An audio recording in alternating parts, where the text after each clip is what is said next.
Well, Nick invites me in football to go down on Wednesday to talk. So I give the talk on Wednesday. I think he was superstitious because when I first started talking, we were winning all the time. Now that we've lost a couple of times, he may not have me want to go down there and say anything. But what I remind him of, I don't give a pep talk. I think pep talks, they last so long, and they're probably good right before the game, I guess. But what I talk to him about the realities of what's about to happen, that football is blocking and tackling. Football is not making mistakes. Football is not getting so emotional that you don't know what you're doing out there and can't make rational decisions. And I start talking to him about things of that nature. I start talking about how the kicking game can get him beat every time if somebody's not handling those punts or making good judgments. About how if you don't cover kickoffs and punts and do those things. And every little thing I talk about, that football is a game of mistakes besides blocking and tackling. And the team that makes the most mistakes always is going to lose. You can just sure as bet on it when the talent's about equal. So on Wednesday afternoon, I like to tell them, I said, you know, when you go in this evening from practice, I want you to sit about 5 minutes at that locker. And don't move a little bit. Just sit and think of how it's going to feel on Saturday afternoon about 4:45 if you don't win. I said, it should hit you in the pit of your stomach. It should feel bad. And I said, if you would think about it now, because we still have Wednesday, Thursday, and Friday, get things moving, good night's sleep on Friday, get your mind refreshed, get ready to play, there's time. So if you just not make mistakes and do whatever the coaches tell you, because I says you got a great coaching staff here, and do everything they tell you, you're going to have a good chance of winning that football game.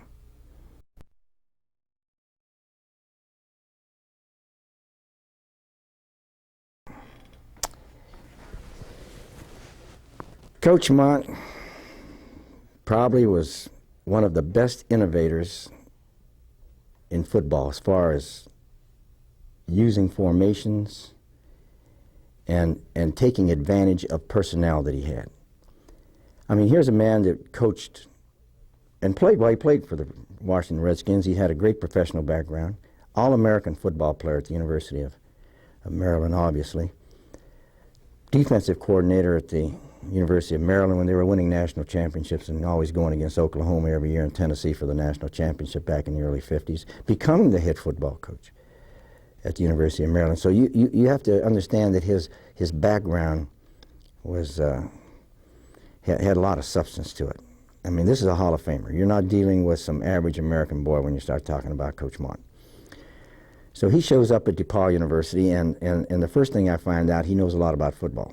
And the thing that I liked about him is we meshed in a sense, was that a lot of the things he was using were the same things we were using at Ohio State when I played. A strong running game, straight T formation, 3 blocking, 2 at the point of attack. All backs have to block. I mean, 5 yards, 4 yards in a cloud of dust, whatever you want to call it. Play action passes in the flat. Sound defense, the old Oklahoma 54 defense, things of this nature. But he always had a way to take advantage of you, or to take advantage of your defensive lapses, or the way you as a defensive coach didn't adjust. So offensively, the man was ahead of his time. He was a tremendous offensive football coach. Example would be in the early 70s, middle 70s. We were using 2 formations that no other schools were using in the state. We were using the unbalanced I with the I formation in a flanker, and we used the wishbone. Now, at the same time, now you can imagine most defensive teams trying to prepare for DePauw, where you play against the wishbone offense, which is pretty much a non-blocking offense, where you finesse people, and the quarterback makes reads. That's why West Point and Navy and teams like that are using the wishbone now, because they don't need great offensive linemen to run it. You just need quick backs, and they don't have to be big either. So you can move the ball. Mont was using the wishbone formation, and probably at that time, the best offensive backfield running backs in the history of DePauw. I'd say barring none, because the 4 backs were Sam the Man Gerasio at quarterback, probably ran it in 4.5 or better. Bart Simpson, the first 1,000-yard rusher, 10 flat or better. Gerard Richardson, marvelous receiver and runner. And Jim Borling, our fullback, who was a halfback in high school but 205 and a great runner. And we're using the wishbone and the I formation.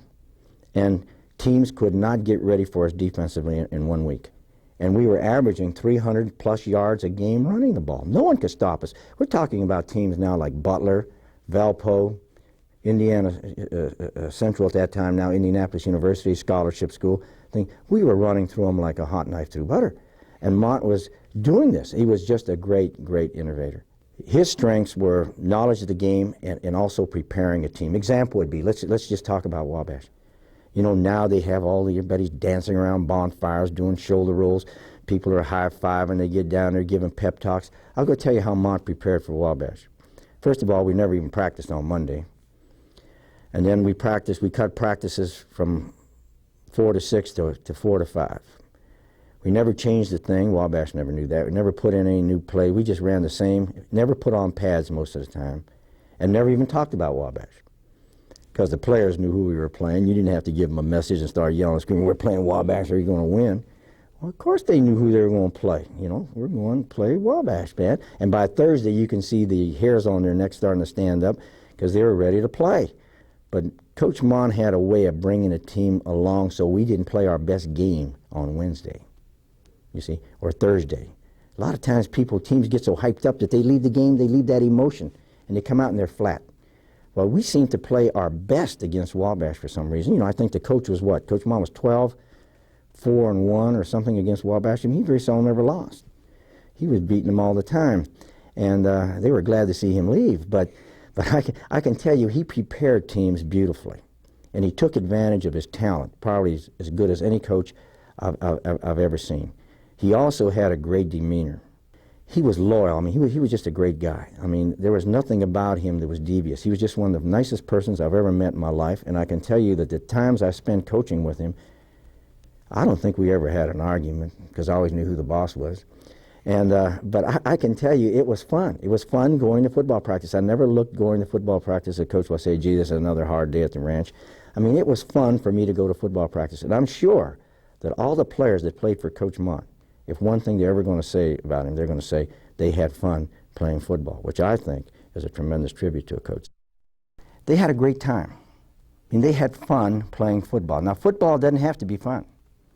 There's other ways. I played in a different system at one time, and DePauw, we had fun. I think when everybody finished playing, a great many of them probably said, I wonder why this has to end. I mean, there was great camaraderie out there.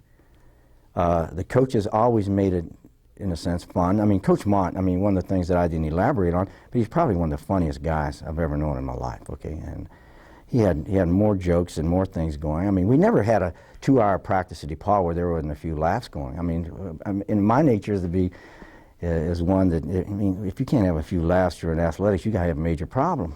Well, Coach Mont was always keeping practices light, and the players were probably going home and laughing, going up the road and going to their living units.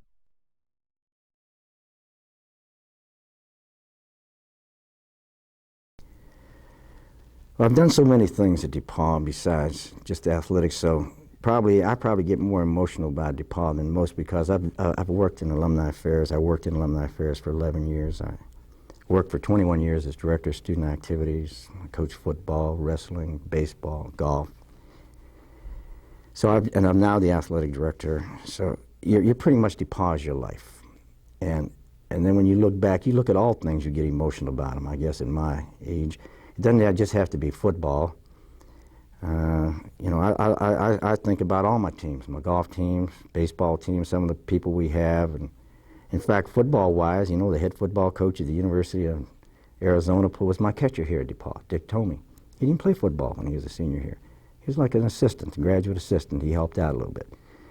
So I think of everything I've done. I think even about student activities, the people that I've been involved with. So I can get pretty emotional about most things. Football, probably you get more emotional just because it's an emotional game. And it's one of those things where you've been in that locker room together when things have been bad, and you're just wondering, you'd hope that day would disappear. You've had great days where there's more elation, you know what to do with. And I get emotional. I think when I walk into that Wabash game, where I walk into that stadium, I'm going to tell you what, I'm ready. Someone told me I had to go out and coach, I'd be ready. I wouldn't even know what I was doing, but I'd be ready to go. I'm ready to play. I mean, there's been a couple of times where I said, gee, but I just love to cover the kickoff. You know, I'd like to go down and nail somebody. I mean, it's just one of those games that brings out, you know, the little boy in you. You just think that it's time to go again. You know, it's a great feeling. So football, DePauw, has always been a part of my life. It always will be, but mainly because of the players. And, of course, Coach Monon. He was so great through the years. He had me laughing most of the time, and it was a great experience. So for me, DePauw, I'll always be emotional about DePauw.